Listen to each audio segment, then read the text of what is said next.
तो आदाब, नमस्कार, गुड इवनिंग, सत श्री अकाल। एक बार फिर आप तमाम लोगों का स्वागत है क्राइम तक की कहानी के इस एपिसोड में। उम्मीद है पूरी फैमिली अच्छी होगी। आज शनिवार का दिन और कहानी का 800वां एपिसोड, 26 जून 2021।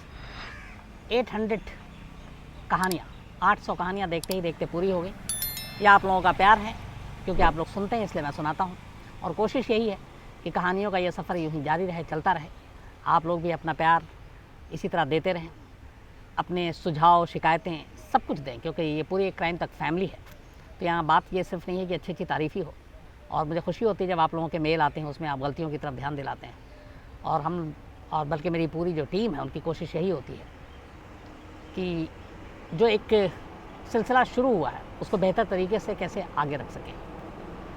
तो ये आप लोगों का प्यार, आप लोगों का सब कुछ है। बाकी पूरी क्राइम तक जो टीम है, ये उनकी भी सारी मेहनत है, जो लोग लगे रहते हैं सारे। तो 800वीं कहानी, मुझे लगा 800वीं कहानी है तो कुछ थोड़ा ज़्यादा मेहनत की जाए, कुछ रिसर्च की जाए। तो एक बहुत पुरानी कहानी निकली और ये पुरानी कहानी सामने आई।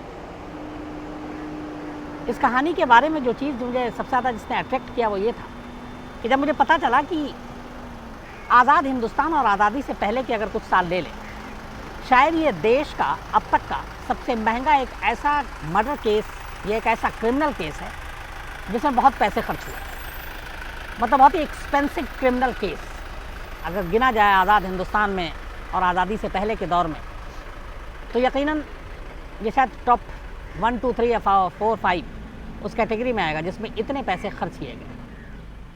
कहानी साउथ इंडिया की है, कहानी तब के मद्रास की है जो आज चेन्नई है। एक ज़माने में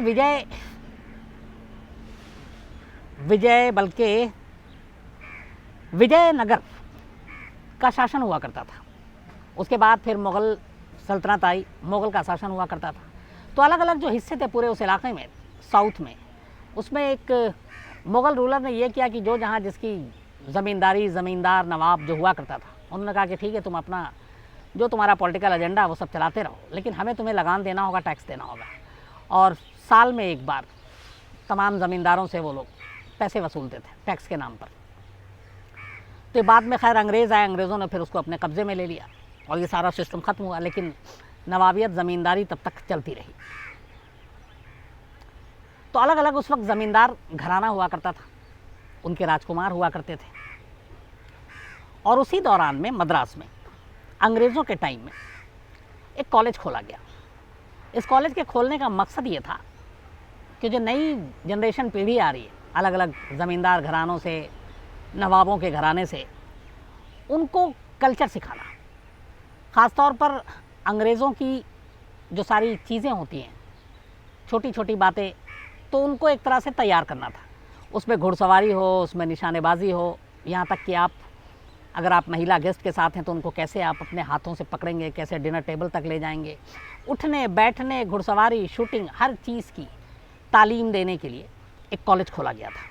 इस कॉलेज का नाम था नेविंगटन हाउस और ये मद्रास में खोला गया था।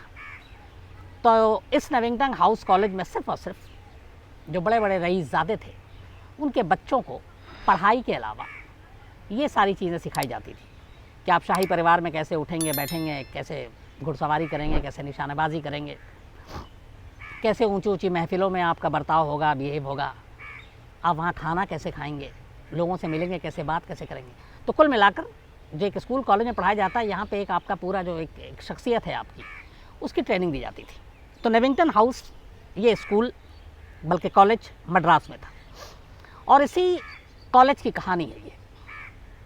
इस कॉलेज के प्रिंसिपल थे उस वक्त डेलाहे, बल्कि डेलाहे भी बोलते हैं इनको, डेलाहे। ये एक बहुत बड़े स्कॉलर थे और इस कॉलेज के प्रिंसिपल थे, और कहते हैं कि ये बेहद सख्त थे। और जितने भी उस वक्त नवाबों के, ज़मींदारों के घराने के जो बच्चे आते थे, उनके लिए बड़े स्ट्रिक्ट रूल थे। और इसीलिए बहुत सारे बच्चे उनसे नाराज़ भी रहते थे, गुस्सा भी रहते थे, और कई बार मनमुटाव भी हुआ। लेकिन ये एक तरह से इतने स्ट्रिक्ट थे कि सारी जो बातें थी वो डेलाहे की ही चलती थी, पूरा हुक्म उन्हीं का चलता था। डेलाहे की शादी हुई थी, एक और इंग्लिश वुमेन थी, वो मैकोमिक। तो ये मिसेस डेलाहे थी। और ये दोनों उसी कॉलेज कैंपस में मद्रास में रहा करते थे, नेविंगटन कॉलेज। रहने के दौरान कई बार ऐसा हुआ कि कुछ बिगड़ैल रईसजादे जो थे उनको प्रिंसिपल की ये सारी चीज़ें, सख्ती, ये सारी चीज़ें बर्दाश्त नहीं थी और वो चाहते थे कि प्रिंसिपल उनकी मतलब जिस बैकग्राउंड से आते हैं तो थोड़ी रिस्पेक्ट दे, इज्जत दे। तो इसको लेके कई बार कुछ अलग अलग जगहों पे प्रिंसिपल के साथ मनमुटाव हुआ। इस कॉलेज की एक खासियत और थी, इसमें जितने भी ज़मींदार घराने के लोग आते थे उनके बच्चों को, लड़कों को नाम से नहीं बुलाया जाता था, बल्कि उनकी रियासत और विरासत के हिसाब से बुलाया जाता था। मतलब उनकी जो, जहाँ पे उनकी हुकूमत चलती थी, जैसे किसी एक इलाके का ज़मींदार वो है तो उस इलाके का जो नाम होगा वो उस बच्चे का नाम होगा, उस स्टूडेंट का नाम होगा। जैसे एक उस वक्त में दो बहुत ही रिचेस्ट साउथ इंडिया में ऐसे घराने थे ज़मींदारों के, एक था सिंगमपत्ती और दूसरा था कादम्बुर। कादम्बुर घराना और सिंगमपत्ती, ये दो ज़मींदार घराना बहुत ही उस वक्त मतलब बहुत हाई फाई माना जाता था, बहुत ज़्यादा इनके पास पैसे थे, रिचेस्ट पर्सन थे ये। और इन दोनों में भी सिंगमपट्टी सबसे ज़्यादा अमीर था। तो सिंगमपट्टी घराने का एक लड़का वहाँ पढ़ता था, एक कादम्बुर घराने का जो ज़मींदार घराने का था, ये दोनों वहाँ पढ़ते थे।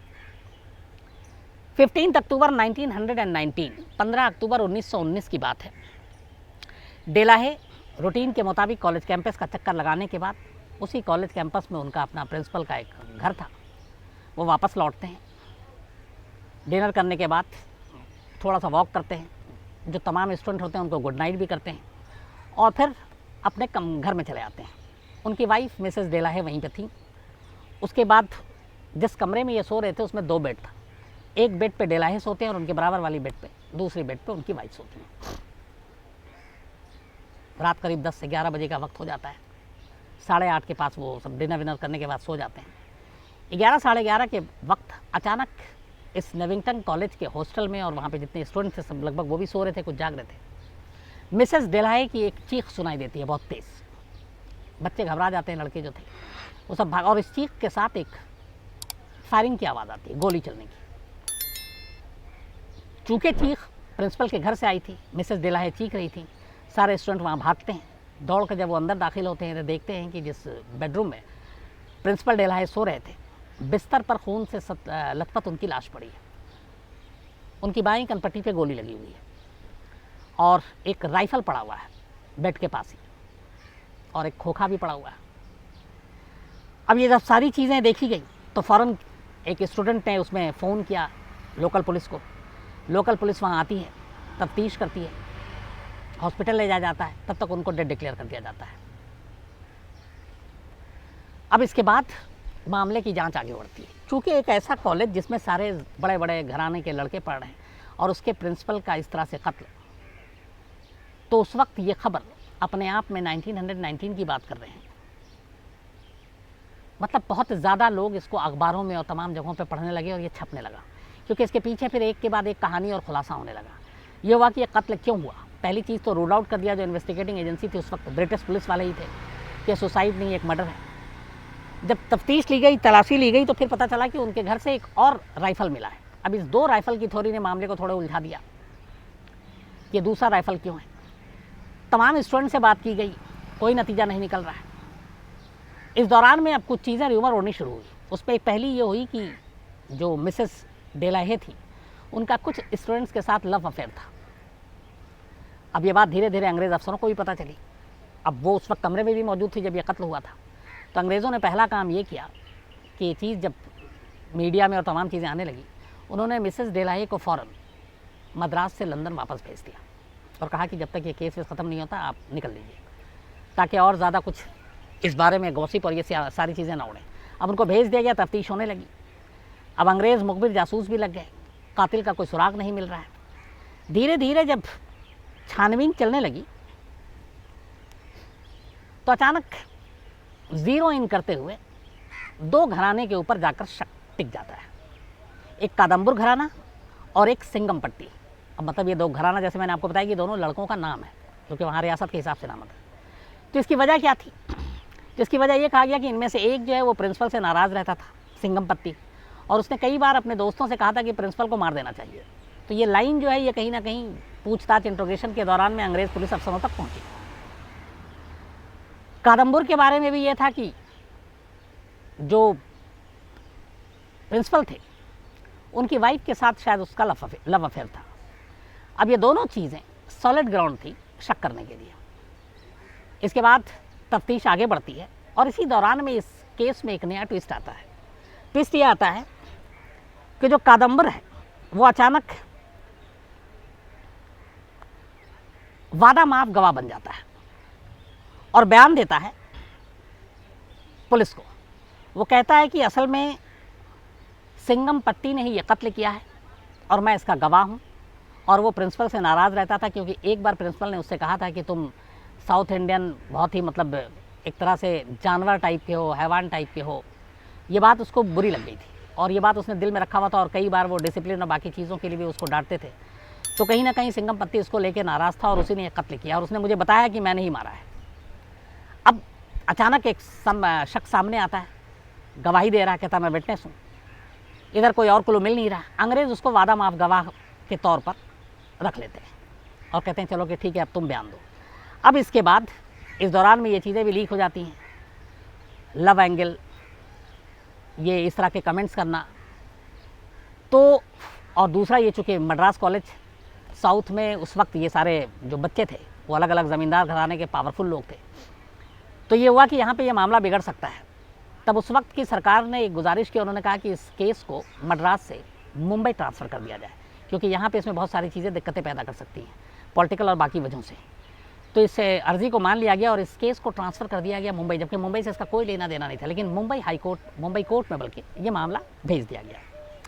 अब ये केस इतना बड़ा और इतना चर्चित हो चुका था उस वक्त कि बाकायदा इसके लिए जज इंग्लैंड से आए और कहते हैं कि जब जब पेशी होती थी और वो आते थे तो जो इंग्लैंड के सुप्रीम कोर्ट के, ब्रिटेन के जो जज का पूरा गेटअप होता था, पूरे कपड़े और उस तरीके के, जबकि अपना क्लाइमेट और ये गर्मी बहुत सारी चीज़ें थी उस वक्त, लेकिन वो उसी में आते थे और लोग जज को उस रूप में देखने के लिए भी बहुत सारी भीड़ आ जाती थी और केस इतना हाई प्रोफाइल था। अब यहाँ पर कार्रवाई शुरू हुई। अब दोनों, एक तरफ जो अप्रूवर बना है वो भी अच्छे घराने से और दूसरी तरफ जिसको कहा गया कि इसने कत्ल किया है उसको गिरफ्तार कर लिया गया, सिंगमपट्टी को। अब सिंगमपट्टी के घर वालों ने कहा कि ऐसे कैसे हो सकता है। उन्होंने अपनी पूरी ताकत लगा दी, लंदन से वकील बुलाया और इंडिया के उस वक्त के जितने नामचीन टॉप के लॉयर थे उनको हायर किया और कहा कि हमें अपने इस वंश को बचाना है, अपने राजकुमार को बचाना है। अब अदालत में मुकदमा शुरू होता है, सुनवाई चलती है, सारे सबूत गवाह रखे जाते हैं।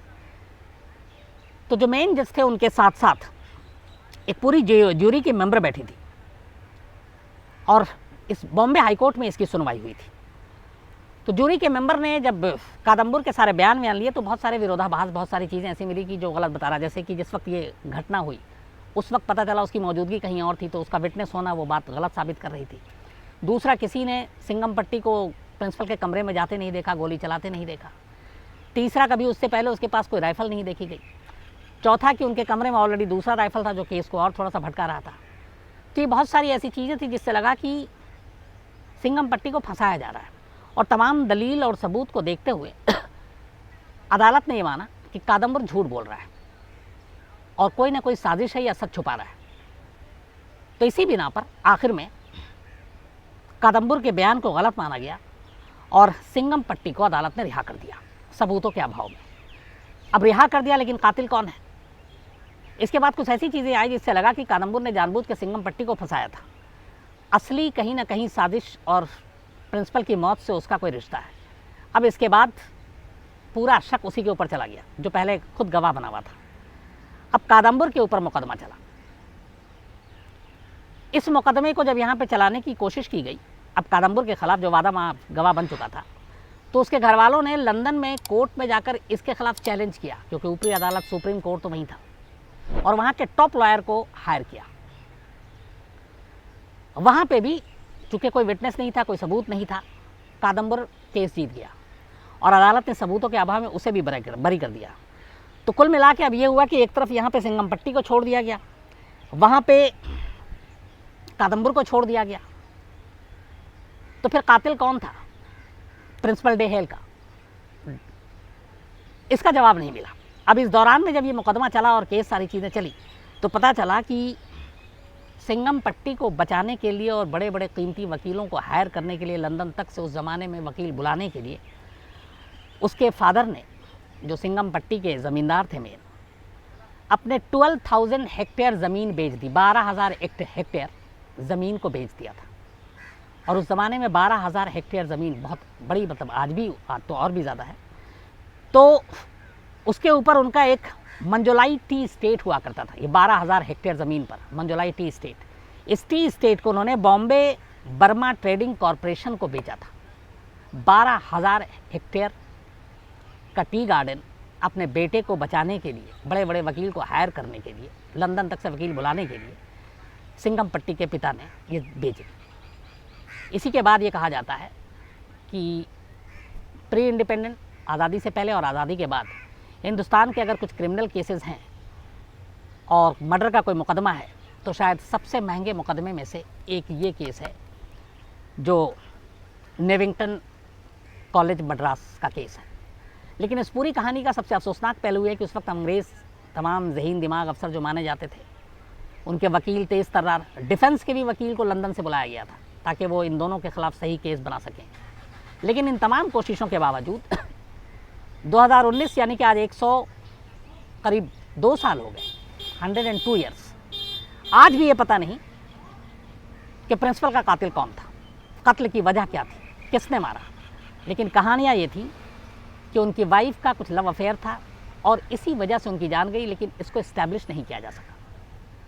तो 102 साल के बाद भी एक ऐसा केस जो हिंदुस्तान की अदालत के इतिहास में, कानून के इतिहास में सबसे महंगे केस के तौर पे जाना जाता है, जिसकी फ़ी मतलब इतना खर्च किया गया, जिसे 12,000 हेक्टेयर तक ज़मीन बेच दी। अंजाम उस केस का यह है कि उस केस का सही अंजाम क्या था, सच्चाई क्या थी, कौन कातिल था, कत्ल का मकसद क्या था, ये किसी को नहीं मालूम। तो ये थी कहानी 102 साल पुरानी, जो आज भी एक राज है, अनसॉल्व्ड है। आज भी प्रिंसिपल के कत्ल की वजह और कातिल का कोई अता पता नहीं। अब तो शायद इस केस में कोई सुनवाई भी नहीं है, कुछ भी नहीं है। लेकिन हैरत की बात है कि 102 साल के बाद भी ये केस अनसॉल्व्ड है। और ये अकेला नहीं, ऐसे बहुत सारे केस हैं, आगे कभी कहानी में आपको इस तरह के केसेस भी सुनाएंगे। तो फिलहाल आज की कहानी में इतना ही। अब आपसे मुलाकात होगी मंडे को, कल संडे है, तो अपना ख्याल रखिएगा। उम्मीद यही कि छुट्टी अच्छे से गुजरे, हम लोगों की भी गुजरे। तो मंडे किसी नई कहानी के साथ मुलाकात होगी आपसे। Thank you very much.